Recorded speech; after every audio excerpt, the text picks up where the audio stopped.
අද ඉරිදා දවසේ උදේ 10 මාට නැගිට්ට පස්සේ හෙන්නම කම්මැලි ඊට පස්සේ ඉතින් කල්පනා කරා මොනවද හදන්නේ කියලා. පස්සේ මට හිතුණා ෂවර්ම එකක් හදනවා කියලා. එහෙනම් මම ඉතින් ආටා රොටි හැදුවා. මේ අර එක එක ಜಾති රටවල් විදිහට තියෙන්නේ මම හදන ආටා රොටි. මොකද ලෝක සිතියේ මේක එක රටවල් විදිහට තමයි හදන්නේ. ඉතින් මම ඒකට ගත්තා පීනට් බටර් පිකල්, ඒ වගේම කැරට් උයි රතු වල තම්බලා. ඒත් එක්කම මේ පිකල් එක ගර්කින් එක. ඉතින් මේක අපේ ලොකු අයියයි අක්කයි එවපු එකක්. මේ තියෙන්නේ මේක මං හරිම ආසයි. අක්කි අයියා ඔයා මේ වීඩියෝ එක බලනවා නම් thank you so much එවපු හැම එකටම. ඉතින් මම චිකන් වගේක් මොනවාද නිකන් පොඩක් ග්‍රිල් කරා. ඒ වගේම මෙතන සීඩ්ස් තියෙනවා. ඉතින් මේ ටික තමයි මට ඕන කරන්නේ. ඕකේ. දැන් අපි හදමු කෑම එක.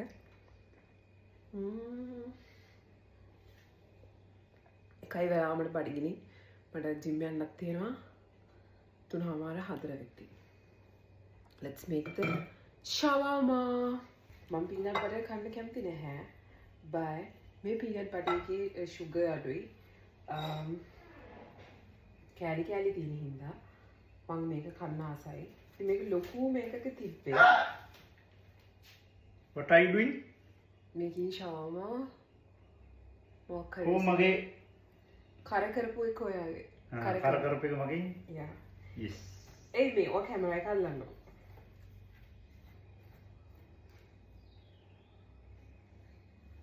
අපේ මේ කල්ල අල්ලන්න කියන්නේ මං ඉතින් කියවන පීනට් බටර් වැඩි කන්නාස නැහැ කියලා. හැබැයි මම මේ පීනට් බටර් එකට හරි මාසයි. මේකේ නම ස්කිපි කියලා තමයි බොටල් එක තිබ්බේ. ඒක ලොකු බොටල් එකක් තමයි ඉතින් ඉවලා තිබ්බේ. ඉතින් අම්මයි මමයි half ඉතින් ඒක ෂෙයා කරගත්තා. ඉතින් එළවලු වලට තම්බල ගන්නත් පුළුවන්, තම්බා ගන්නේ නැතුව ගන්නත් පුළුවන්. මම තව දවසක තම්බන්න නැතුව හදන එක හදන්න. ඒකෙදි ඉතින් මං අනියන්ස් එහෙම දාලා තමයි හදන්නේ. පොඩක් දෙහි යනම්ම නම් එහෙම දාලා. හැබැයි ළමයි මේ පිකල් එක තමයි ගේම් චේන්ජර්. ඉතින් මේ විදිහට රොටි එකේ දැන් ඔක්කොම දේවල් තියෙනවා. ප්‍රෝටීන් තියෙනවා, කාබ්ස් තියෙනවා, ෆැට් තියෙනවා, මිනරල්ස් තියෙනවා, විටමින්ස් තියෙනවා, ඔක්කොම ටික තියෙනවා. ඉතින් ඔයාලා බත් හදාගෙන කනකොට බත් ප්‍රමාණයක් වැඩිපුර කැවෙන කට්ටියට මේ වගේව හොඳයි. ඔයාලට මතක ඇති මම බර අඩු කරගන්න කාලෙත් හැමදාම දවසට ආටා රොටි දෙකක් තමයි කෑවේ. ඉතින් මම තාමත් ආටා රොටි කනවා. ඒක හරිම සොෆ්ට් එකට හොඳට හදාගන්න පුළුවන්. ඉතින් මේ විදිහට ප්ලේට් කරගත්තා. ඇත්තම කිව්වොත් අපි දෙන්නම කන්නේ හරි පොඩි ප්‍රමාණයක් කෑම. ඉතින් ඒ හින්දා අපිට මේ ගාන ඇති. හැබැයි මම වැඩිපුර ආඩර් රොටි තව 4ක් විතර හදලා තිබ්බා. හදිසි හරි එක්ස්ට්‍රා එකක් අයියට ඕන වුණොත් එයාට දෙන්න පුළුවන් කියලා. ඉතින් ඇත්තම කිව්වොත් තිසර කැමති නැහැ මේ වගේ සීඩ්ස් කන්න. හැබැයි එයා පම්කින් සීඩ්ස් ඒවා මේ ඔක්කොම මෙතන තියෙන සීඩ්ස් කනවා. ඉතින් එයාගේ ෂවර්ම එක එයා කැමති විදිහට එයා ආස විදිහට හදලා දෙන්න තමයි මම කැමති. මම ඉතින් මේ හැම දේවල්ම හැමතිස්සෙම කන්නේ නැති හින්දා මම මගේ බේන් ෆුඩ් එක කන වෙලාවට මේ වගේ දේවල් දාගෙන කනවා. මොකද මට ඉතින් ඒක ලේසිනේ කොහොමත් බඩටනේ යන්නේ කියලා ඉතින් කනවා.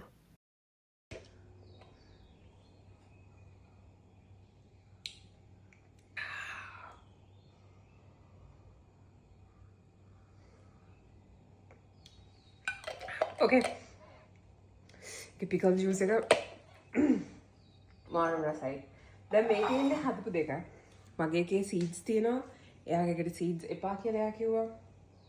එයා එච්චරම කැමති නෑ. So දැන් මේක කන විදිය ඔයාලට හිතන්න ඇති අනිවාර්යෙන් අමාරුයි කියලා. But කොහොම හරි මේක බඩට යන්න නේ. ඉතින් මම කාල් වෙන්නනම්.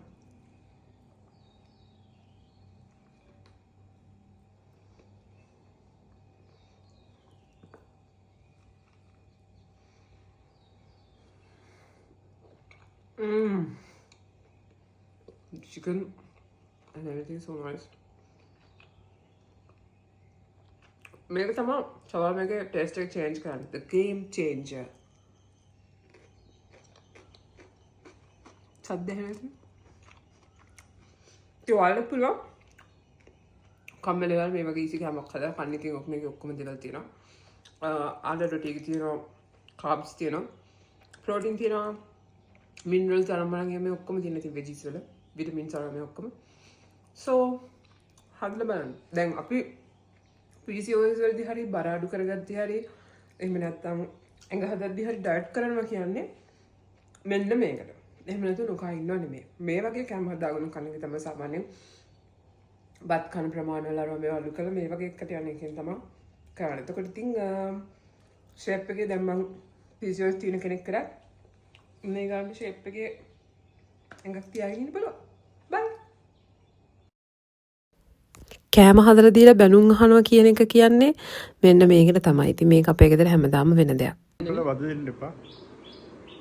Go away. Okay.